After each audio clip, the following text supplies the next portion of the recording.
إبراهيم، أنا بطلت أفهم الناس.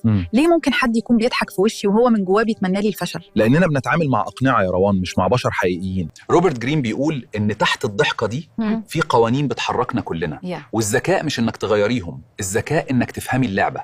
لعبة؟ هي البشر بقوا لعبة؟ النهاردة في بودكاست إت هنفكك شفرة القوانين اللي بتحرك الناس من ورا الستارة.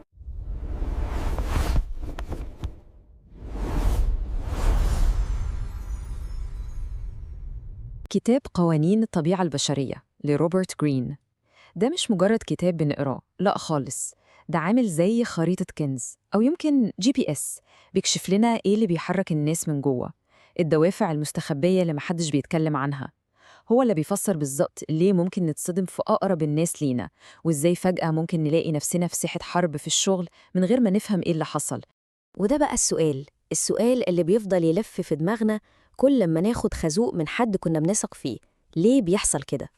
الحقيقة المرة إنه معظمنا عنده حتة سذاجة كده، بنميل دايماً إننا نفترض أحسن النوايا في الناس، خصوصاً في بيئة الشغل، وفي الآخر للأسف بندفع كمان الثقة دي غالي قوي.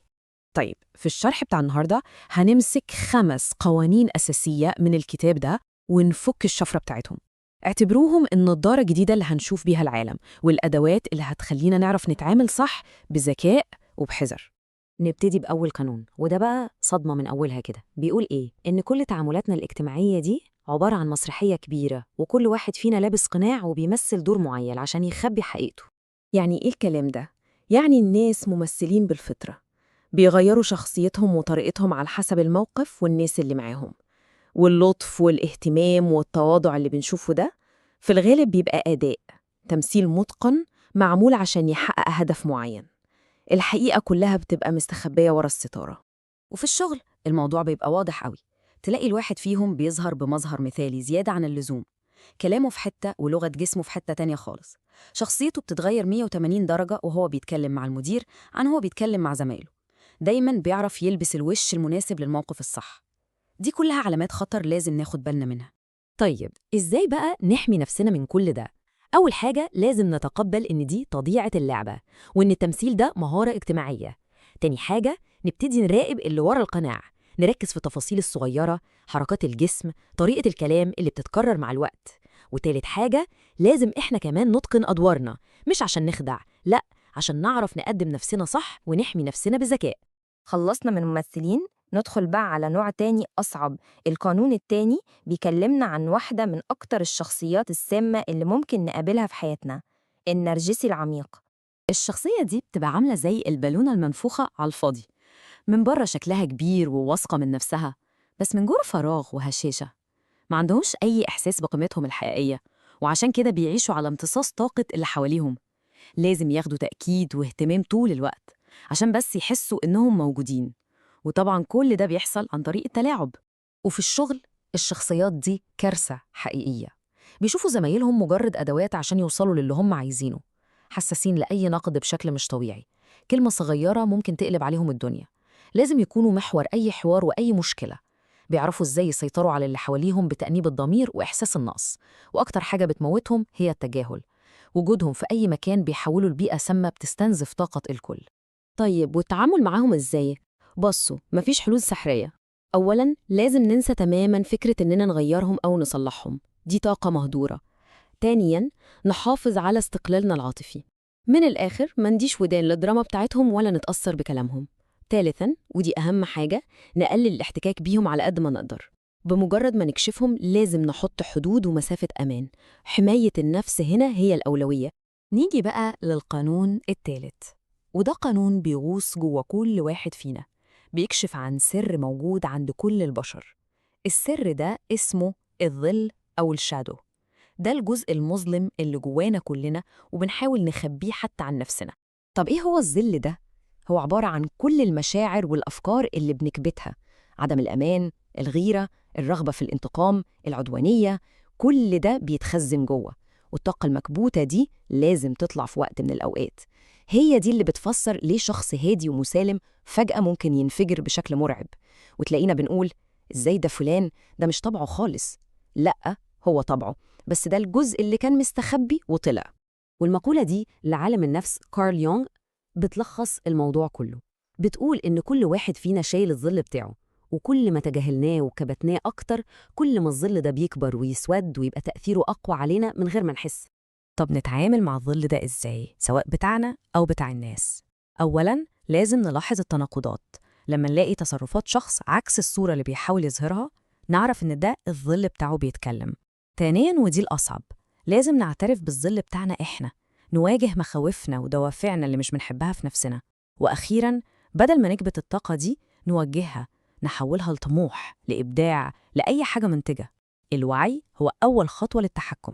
القانون الرابع وده بيكلمنا عن شعور كلنا عارفينه بس محدش بيحب يعترف بيه أبداً، شعور سام ومدمر، الحسد. والمشكلة في الحسد إنه عدو صامت بيشتغل في الخفاء، والأخطر من كده إنه غالباً بيجيلنا من أقرب دايرة لينا. طبيعتنا كبشر بتجبرنا نقارن نفسنا باللي حوالينا. المشكلة بتبدأ لما المقارنة دي تولد عند بعض الناس إحساس بالنقص والإحباط.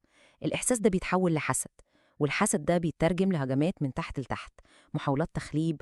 وزي ما قلنا محدش هيجي يقول أنا بحسدك، لأ، هو بيغلفها في أي حاجة تانية، وده اللي بيخليه خطر. طب إزاي نلقط الزميل الحسود ده؟ في علامات واضحة جداً. أولها المدح الزيادة عن اللزوم اللي نحس إنه مش طالع من القلب، أو النقد اللاذع اللي متغلف في شكل هزار تقيل، نلاقيه مش على بعض وباين عليه عدم الارتياح لما نحقق نجاح، أو تلاقيه بيحاول يقرب مننا قوي فجأة عشان يعرف أسرارنا ونقاط ضعفنا. وطبعاً الكلام من ورانا وتقليل قيمة شغلنا دي أساسيات. الابتسامة اللي مش واصلة للعين دي علامة خطر كبيرة. طيب والحل؟ الحل هنا في الذكاء الاجتماعي. أول حاجة نحاول نشتت الانتباه عن نجاحاتنا شوية، أو لما نحقق حاجة نشرك ناس تانية معانا في الفضل، ده بيقلل من إحساسهم بالنقص. تانياً ودي لينا احنا، لازم قيمة نفسنا تكون نابعة من جوانا مش من مقارنة نفسنا بالناس، ده بيحصلنا. وأخيراً لازم نتعلم نقرأ العلامات دي من بدري قبل ما الموضوع يتطور ويوصل للتخريج الفعلي. ونوصل للقانون الخامس والأخير، وده بيكشف عن نوع متطور جداً من العدوانية، عدوانية المحترفين اللي صعب قوي نكتشفها بالعين المجردة. القانون ده بيقول إن الرغبة في السيطرة هي جزء أساسي من الطبيعة البشرية، بس أخطر الناس مش اللي بيزعقوا ويهددوا، لأ، أخطرهم اللي بيخبوا عدوانيتهم دي ورا قناع من اللطف أو السلبية، اللي بنسميها الباسيف أجريشن أو السلبية العدوانية. دي مش مجرد طبع وحش، دي استراتيجية كاملة للسيطرة من غير أي مواجهة. والفرق بينهم كبير. العدوانية الصريحة واضحة، تهديد، صوت عالي، أوامر مباشرة نعرف نتعامل معاها. إنما العدوانية الخفية دي سم بطيء، زي التأخير الدايم اللي وراه ألف عذر، أو إنه ينسى يعمل حاجة مهمة طلبناها منه. السخرية والمجاملات اللي فيها سم، أو إنه يحسسنا بالذنب إننا طلبنا منه حاجة. المشكلة إنها بتخلينا نشك في نفسنا، هو أنا اللي مكبر الموضوع ولا هو فعلاً قاصد؟ والحماية من النوع ده من الناس محتاجة تكنيك. أولاً لازم نبص على النمط المتكرر مش على العذر بتاع كل مرة. تانياً الهدوء التام، الناس دي بتتغذر على رد فعلنا العاطفي، فلما ما ندهولهمش سلاحهم بيروح. ثالثاً ممكن نكشف لعبتهم بسؤال مباشر وهادي عن تصرفهم، ده بيحطهم في موقف صعب. والأهم من كل ده ما نخليهمش يسيطروا على حالتنا النفسية، نفهم إن دي لعبة سيطرة ونرفض نلعبها. وفي الآخر بعد ما كشفنا كل القوانين دي، السؤال اللي بيطرح نفسه، هل فعلاً ممكن نرجع نبص للناس ولنفسنا بنفس الطريقة اللي كنا بنبص بيها قبل كده؟ أعتقد الإجابة لأ. المعرفة دي بتشيل الغشاوة من على عينينا، مش عشان نكره الناس بس عشان نفهمهم، وعشان نعرف نتحرك في الدنيا دي بحذر أكبر وذكاء أعمق وقوة حقيقية. يا رب نكون قدرنا نكشف ليكم جزء من ألاعيب البشر ونساعدكم تفهموا اللعبة صح. لو الحلقة عجبتكم ما تنسوش تعملوا لايك وتشتركوا في القناة عشان تفهموا باقي القوانين معانا في بودكاست إت.